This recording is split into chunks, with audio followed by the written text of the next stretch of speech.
오늘 우리 함께 나누실 말씀을 읽겠습니다. 오늘 우리가 함께 나누실 말씀은 신명기 7장 6절에서 10절까지의 말씀입니다. 구약성경 273쪽 신명기 7장 6절부터 10절까지의 말씀. 신명기 7장 6절에서 10절까지의 말씀 우리 다 같이 함께 합독하시겠습니다. 너는 여호와 내 하나님의 성민이라. 내 하나님 여호와께서 지상 만민 중에서 너를 자기 기업의 백성으로 택하셨으니 여호와께서 너희를 기뻐하시고 너희를 택하심은 너희가 다른 민족보다 수요가 많기 때문이 아니니라. 너희는 오히려 모든 민족 중에 가장 적으니라. 여호와께서 다만 너희를 사랑하심으로 말미암아 또는 너희의 조상들에게 하신 맹세를 가리켜 하심으로 말미암아 자기의 권능의 손으로 너희를 인도하여 내시되 너희를 그 종 되었던 집에서 애굽 왕 바로의 손에서 속량하셨으니 그런즉 너는 알라. 오직 내 하나님 여호와는 하나님이시요 신실하신 하나님이시라. 그를 사랑하고 그의 계명을 지키는 자에게는 천대까지 그의 언약을 이행하시며 인애를 베푸시되 그를 미워하는 자에게는 당장에 보응하여 멸하시나니 여호와는 자기를 미워하는 자에게 지체하지 아니하시고 당장에 그에게 보응하시느니라. 아멘. 자리에 앉으시겠습니다. 기도하겠습니다. 주님 감사합니다. 오늘 주일 오후 예배 주님 앞에 나와 주님을 찬양하며 예배하게 하시니 감사합니다. 오늘 우리 예배를 기뻐 받으시고 한없는 하나님의 은혜와 사랑으로 풍성하게 역사해 주시고 말씀하여 주시고 그 말씀을 통해서 우리가 변화되게 하여 주시고 귀한 예물 올려드리오니 기뻐 연락해 주셔서 이 예물이 쓰임받는 곳에 주의 큰 은혜가 넘쳐나게 하시고 기도의 제목이 이루어지게 하여 주시옵소서. 감사드리며 거룩하신 예수님의 이름으로 기도합니다. 아멘. 할렐루야. 이제 지금까지 저희들이 그 영권 회복이라는 주제를 가지고 말씀을 나누면서 큐티를 통해서 우리가 영권을 회복하자는 걸 처음으로 제가 시작을 했어요. 그리고 기도, 그 다음에 말씀의 영권을 회복하자, 믿음으로 우리가 영권을 회복하기를 소망하는 말씀들을 나눴고요. 그 다음에 성령으로 우리가 어떻게 하면 영권을 회복할 수 있는가, 그리고 영혼 구원에 대한 영권을 회복하자, 그리고 지난주까지 우리가 사명에 대한 영권을 회복하자라는 이야기로 지금까지 무려 지난주까지죠. 지난주까지 26번의 말씀을 함께 나눴고요. 오늘은 이제 8번째 주제로 관계의 영권을 회복하라는 첫 번째 지작으로 우리 영권 회복의 27번째 말씀을 함께 나누도록 하겠습니다. 사실은 이제 관계를 통해서 하나님이 우리에게 부어주시는 영권을 회복할 수 있다라는 것을 우리가 함께 살펴보기를 원하는데요. 사실은 우리가 보게 되면은 우리가 영권에 관한 이야기를 계속 지금 1년 동안 계속 나누고 있는데, 이 영권이 사실은 궁극적으로 보게 되면은 하나님께서 부어주시는 거잖아요. 하나님의 능력을 우리가 영권이라고 얘기하잖아요. 그게 우리에게 주어지면, 하나님의 능력이 우리에게 주어지면 그걸 영권이라고 얘기하잖아요. 그러면 적어도 그 하나님이 가지고 계신 것이 우리에게 오는 거잖아요. 그러면 그 가운데에서 가장 중요하게 작용되어지는 건 결국에 뭐냐? 하나님과의 관계에 있다는 것을 우리가 알게 됩니다. 그러니까 영권이 하나님으로부터 시작되어지고 오직 하나님만 드러내실 수 있는 것이 능력이고 권세고 힘과 권능이라면, 물론 그것이 우리에게 하나님의 자녀들인 우리에게도 하나님이 부어주시기를 원하시는 것입니다.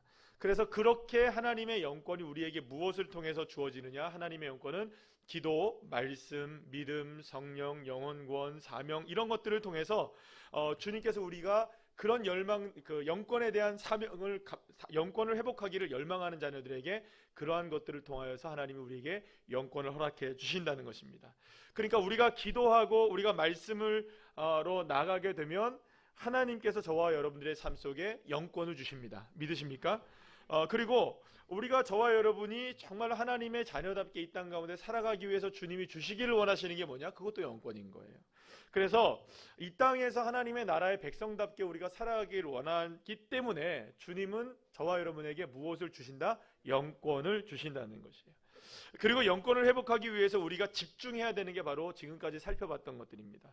말씀에 집중하면 되고요, 또 기도하시면 되고, 또 믿음으로 살고, 또 성령으로 충만하고, 또 영혼 구원에 관한 믿음을 갖고 살고, 또 우리 지난주까지 함께 살펴보았던 사명을 감당하게 될 때 하나님은 저와 여러분에게 영권을 회복시켜 주실 뿐만 아니라 이 땅 가운데 하나님의 나라의 백성으로 살아갈 수 있도록 은혜를 풍성하게 베풀어 주시는 겁니다. 그렇기 때문에 이 모든 것들의 출발점은 결국에는 하나님과의 친밀한 관계에 있다는 걸 알게 됩니다. 그러니까 하나님과의 관계가 온전하게 맺어지면 하나님이 영권을 우리에게 풍성하게 베풀어 주시는 거죠. 그러나 하나님과의 관계가 온전하지 않는다면 영권이 주어지지도 않고 회복되지도 않고 그것은 내 힘으로 하는 일들이 되는 겁니다. 그러니까 거기에서는 많은 부작용들이 일어날 수밖에 없는 것이죠. 그래서 기도와 말씀을 비롯한 모든 것들이 결국에는 어디에 초점을 맞춰야 되냐 하면 하나님과의 관계에 초점을 맞춥니다. 따라합시다. 하나님과의 관계. 그래서 하나님과의 관계가 온전해지는 것이 바로 지금까지 우리가 살펴본 많은 그 요소들을 통하여서 하나님의 영권이 이루어지게 된다는 것입니다. 결국 하나님의 영권이 우리의 삶에 회복되어지고 하나님의 영권이 우리의 삶을 이끌어가는 힘이 되기 위해서 가장 먼저 우리가 바라봐야 될 것 중에 하나가 하나님과의 관계의 회복이라고 볼 수가 있어요. 주님은 우리에게 요한계시록 3장 20절 말씀에서 이렇게 말씀하십니다. 다 같이 읽어볼까요? 볼지어다 내가 문 밖에 서서 두드리노니 누구든지 내 음성을 듣고 문을 열면 내가 그에게로 들어가 그와 더불어 먹고 그는 나와 더불어 먹으리라. 아멘. 여러분, 주님이 저와 여러분에게 가장 원하시는 것 중에 하나는 저와 여러분의 삶을 통해서 하나님과 주님과의 깊은 교제가 일어나기를 원하는 거예요. 여러분, 언제 한번 밥 한번 먹죠? 라는 인사를 하죠, 우리가. 그러면 그게 밥을 먹는 게 목적일 수도 있겠지만, 뭐 맛있는 거 먹자는 목적일 수도 있겠지만, 밥 먹으면서 뭐 하자는 겁니까? 이야기 좀 나누고, 좀 그동안 나누지 못했던, 또 서원했던 이런 그 관계들을 좀 우리가 좀 다시 한번 해봅시다. 이런 거가 더 있죠. 우리 언제 한번 식사 한번 합시다. 그러면 진짜 식사만 생각하고 가는 사람이 있어요, 그죠? 그거는 아닌 거죠. 식사도 물론 중요하지만 식사보다 더 중요한 건 있는 거죠. 거기에서 이제 많은 이야기들을 오고 하면서 그 사람에 대해서 알고 관계를 맺어가는 게 중요해요. 주님이 지금 우리에게 말씀하시는 말씀을 우리 다시 한번 읽어볼까요? 요한계시록 3장 20절 말씀 다 같이 한번 읽어볼까요? 시작. 볼지어다 내가 문 밖에 서서 두드리노니 누구든지 내 음성을 듣고 문을 열면 내가 그에게로 들어가 그와 더불어 먹고 그는 나와 더불어 먹으리라. 먹자는 거예요. 먹자는 거. 그러니까 주님께서 저와 여러분에게 뭐라고 말씀하시는 거예요, 여러분들? 좀 우리 식탁의 교제를 나눌까? 우리 좀 밥 좀 함께 먹을까? 그래, 밥만 먹어요. 그죠? 밥 먹는 것도 중요한 거지만 주님이 우리에게 이런 교제를 나누시기를 원하시고 관계를 나누시기를 원해요. 그러니까 밥 먹자는 거예요, 주님이. 따라합시다. 주님이 밥 먹자 하신다. 주님이 밥 먹자 하시는 거예요, 저와 여러분에게.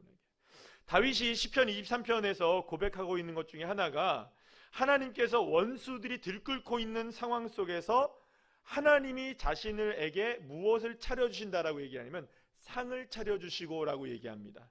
그러니까 여러분 생각해 보세요. 시편 23편 5절 말씀 우리 쉬운 성경의 말씀을 한번 읽어볼까요? 시작. 주님께서 원수들이 보는 앞에서 내게 식탁을 차려주십니다. 그리고 주님께서 내 머리 위에 향기로운 기름을 바르시며 내 잔이 넘치도록 가득 채워주십니다. 아멘. 지금 앞에는 여러분 원수들이 쫙 펼쳐져 있어요. 상황은 지금 너무나 힘겨운 상황이겠죠. 원수들이 펼쳐져 있으니까 언제 칼이 날라오고 언제 활이 날라올지 모르고 언제 뭐 돌이 날라올지 모르는 그런 상황 가운데 있는 거예요. 그런데 주님이 거기서 떡하니 뭘 하고 계시는 겁니까? 야, 다윗아, 우리 밥 먹자 하고 계시는 거예요. 그러니까 주님은 상황을 몰라서 지금 원수들이 막 들끓고 있는 상황을 몰라서 야, 우리 다윗아, 우리 밥 먹을까? 이렇게 얘기하는 게 아니라는 거예요. 지금 여러분 밥 먹을 시간입니까? 그 시간이?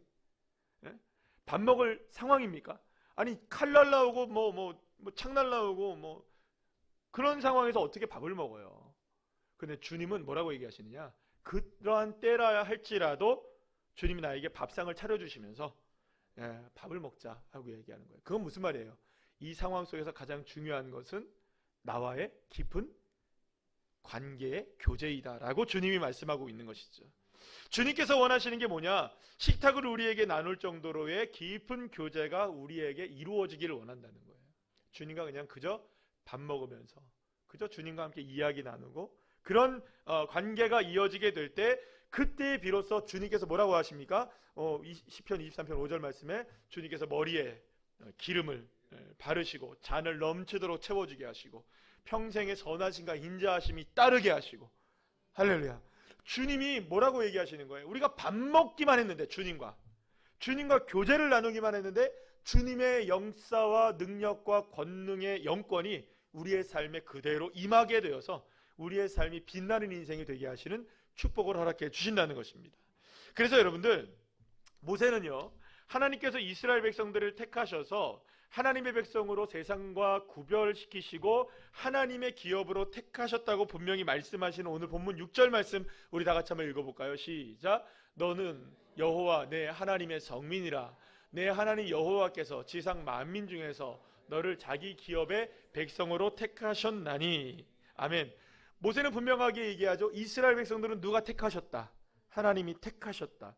그러면 여러분, 이스라엘 백성을 택하신 이유가 어디 있느냐? 다른 사람들보다 괜찮아서 대단해서 아닙니다. 하나님이 그들을 택하신 것은 오히려 그들이 작기 때문이라고 얘기해요. 7절 말씀 우리 다 같이 한번 읽어볼까요? 시작. 여호와께서 너희를 기뻐하시고 너희를 택하심은 너희가 다른 민족보다 수요가 많기 때문이 아니니라. 너희는 오히려 모든 민족 중에 가장 적으니라.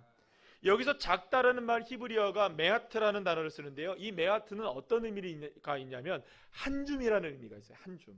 그러니까 여러분 보세요. 이스라엘 백성은 한 줌인 거예요. 그런데 그 한 줌을 누가 택하시는 겁니까? 하나님이 택하시는 거예요. 연약하고 볼품없고 작은 존재 한 줌에 불과한 이스라엘인데 그럼에도 불구하고 하나님은 그들을 택하신 거예요. 그리고 그들의 하나님이 되기로 결정하신 겁니다. 그렇다면 여러분, 한 줌에 불과한 이스라엘을 하나님이 택하신 이유가 어디 있을까요? 8절 말씀 우리 다 같이 한번 읽어볼까요? 시작. 여호와께서 다만 너희를 사랑하심으로 말미암아. 아멘. 사랑하는 여러분, 하나님이 이스라엘을 택하신 이유는 그들이 뭔가 대단해서가 아닙니다. 너 내가 지금 밥상 차려주는 이유가 너에게서 내가 뭔가 좀 얻어내려고 하는 것도 아닌 거예요. 하나님이 지금 한 줌에 불과한 이스라엘 백성들에게 밥상을 차려주는 이유는 뭐냐? 그들을 사랑하시기 때문인 거예요. 그 위에 다른 이유가 없는 겁니다. 한 줌에 불과한 이스라엘을 사랑하셔서 그들과 함께 하시고 그들과 식탁의 교제를 나누시고 그들과 관계를 나누시기를 원하시는 거예요. 그런데 놀라운 것은요, 하나님이 이스라엘을 사랑하시고 그들을 택하셨을 때 하나님의 권능의 손이 이스라엘을 애굽의 압제에서 해방시키셨을 물론이거니와 40년 동안 광야에서 살게 하셨고 그들을 가나안 땅으로 인도하셔서 적과 꿀이 흐르는 그 땅을 주인이 되게 하셨다는 것입니다. 이게 모든 것이 다 어디에 있습니까? 하나님과의 관계를 통해서 일어난 놀라운 영권의 역사가 누구에게 일어난 것일까요? 이스라엘 백성들에게 일어났던 것입니다. 자, 오늘 본문 9절 10절 말씀 다 같이 읽어볼까요? 시작. 그런즉 너는 알라. 오직 내 하나님 여호와는 하나님이시요 신실하신 하나님이시라. 그를 사랑하고 그의 계명을 지키는 자에게는 천대까지 그의 언약을 이행하시며 인애를 베푸시되 당장에 보응하시며 멸하시나니 여호와는 자기를 미워하는 자에게 지체하지 아니하시고 당장에 그에게 보응하시느니라. 아멘. 무슨 말입니까? 하나님께서 베풀어 주시는 놀라운 이 영권의 역사를 천대까지도 누릴 수 있게 되고요, 또 그 반대로 망할 수도 있게 된다는 거예요. 자, 그렇다면 그 기준은 뭘까요? 천대까지 하나님의 영권을 누릴 수도 있대요, 순식간에 망해버릴 수도 있대요. 그 기준이 어디에 있느냐? 따라합시다. 하나님과의 관계.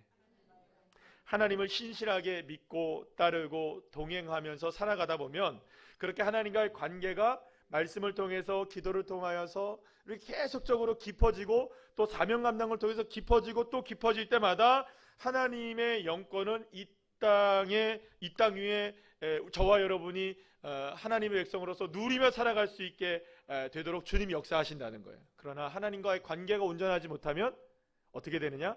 그렇게 하지 못하게 된다는 것이죠. 자, 그러면 여러분, 저와 여러분이 집중해야 될 게 뭘까요? 저와 여러분이 집중해야 될 거는 영권일까요? 관계일까요? 관계인 거예요.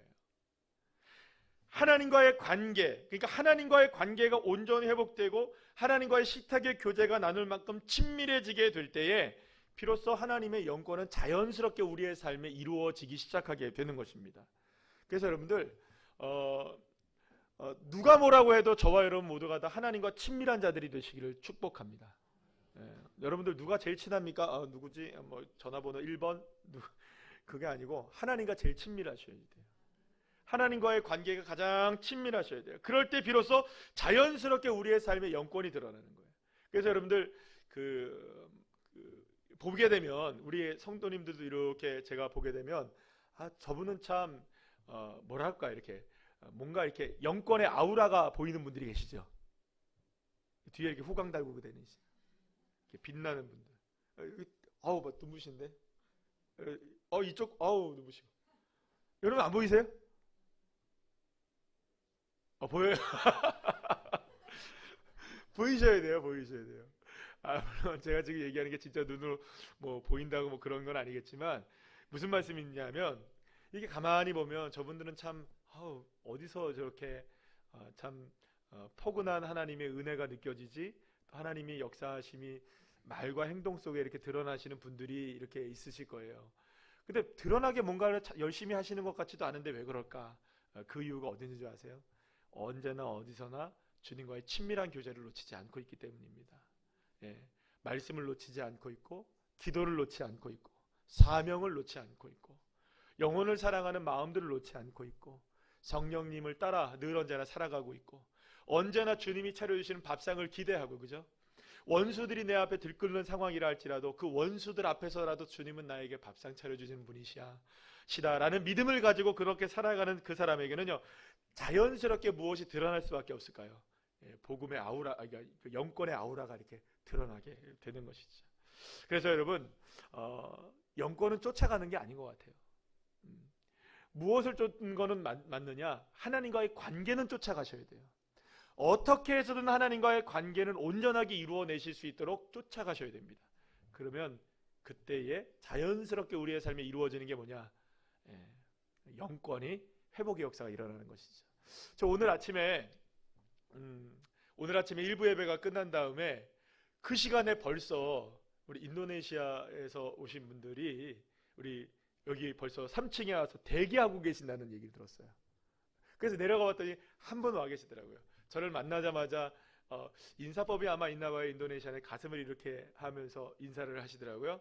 그러면서 저한테 샬롬 그러시더라고요. 샬롬 이거 인도네시아인가? 아닌데? 샬롬 이렇게 인사하시더라고요. 제가 그랬어요. 1시간 동안 오셔서 말도 안 통하는 곳에 또 누구하고 얘기하지도 못하는 그곳에 앉아있지만 그분의 마음 속에는 한 주간 동안 여기에 나오셔서 사실은 뭐 한국말 하는데 뭐 아무리 저희가 뭐 자료를 드린다 하더라도 그게 제대로 뭐 들려지고 하시겠어요. 그럼에도 불구하고 그 자리에서 앉으셔서 예배를 드리고 먼저 1시간 전에 나오셔서 사모하는 마음으로 나오신 그 모습에 하나님 정말 저분들이 이 예배를 통해서 주님을 만나기를 원합니다. 한국말로 전해지지만 주님 찾아가 주십시오. 절로 기도가 나오더라고요. 주님과의 관계를 위해서 나오신 거 아니겠어요? 샬롬 하면서 나오신 거 아니겠어요?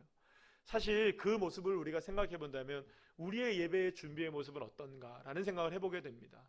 사랑하는 여러분, 아무리 여러분들 우리가 하나님과의 친밀한 교제를 나눈다 할지라도 친밀해진다고 여러분들 뭐랄까요? 무례해지면 안 되죠? 무슨 말인지 아시죠? 친밀함은 절대 무례함을 이야기하는 게 아닙니다. 하나님과의 친밀함 속에서 정말로 절대적으로 지켜야 될 우리의 이 뭐랄까요? 이 그 신앙의 모습들, 이걸 지켜내셔야 되는 거예요. 말씀과 기도와 예배의 삶 속에 주님을 만나기를 소망하고 그렇게 주님과의 친밀한 교제를 바라보면서 나가면 하나님께서 그에게 자연스럽게 뭘 주시느냐? 영권을 주시는 거예요. 그래서 영권은 쫓아다니는 게 아니에요, 여러분들. 영권은 쫓아다니는 게 아니라 주님과의 관계만 회복되어지면 자연스럽게 하나님이 다양한 영권을 저와 여러분에게 허락해 주시는 것입니다. 그래서 다윗은 이렇게 고백을 하죠. 시편 25편 14절 말씀입니다. 우리 다 같이 한번 읽어볼까요? 시작. 여호와의 친밀하심이 그를 경외하는 자에게 있으며 그의 언약을 그에게 보이시리로다. 아멘. 사랑하는 여러분, 저와 여러분이 하나님과의 관계를 좀 점검해 보시죠. 하나님을 향한 친밀함 어떠십니까? 주님과 여러분들 만약에 지금 주님이 저와 여러분에게 좀 다가오셔서 밥 한 끼 먹자 그러면 여러분들 어떠실까요? 부담스럽죠. 제가 여러분들 식사 한번 하시죠 하면 어떠실까요? 현재만 좋구나. 예, 그래, 현재야, 우리 밥 한번 먹자. 예, 그래. 그 밥 한번 먹자는 말이 부담스럽게 들릴 수도 있고요. 밥 한번 먹자는 말이 정말 좋게 들릴 수도 있는 거거든요. 근데 주님이 저와 여러분을 향해서 밥 한번 먹자 하시면 여러분들은 어떤 마음이실까요? 아무런 거리낌이 없이 너무나 행복하실까요? 아니면 좀 정리할 게 많은데 좀 정리 좀 하고 좀 이렇게 좀 돌아보고 그렇게 해야 될까요? 사랑하는 여러분, 하나님과의 일상 속에서 친밀함을 회복하시기를 축복합니다. 관계가 회복되어지면 영성은 회복되어집니다. 그래서 저와 여러분의 삶 속에서 주님과의 더 친밀한 관계 회복을 통해서 영권을 회복하는 주의 자녀들 되시기를 간절히 축복합니다.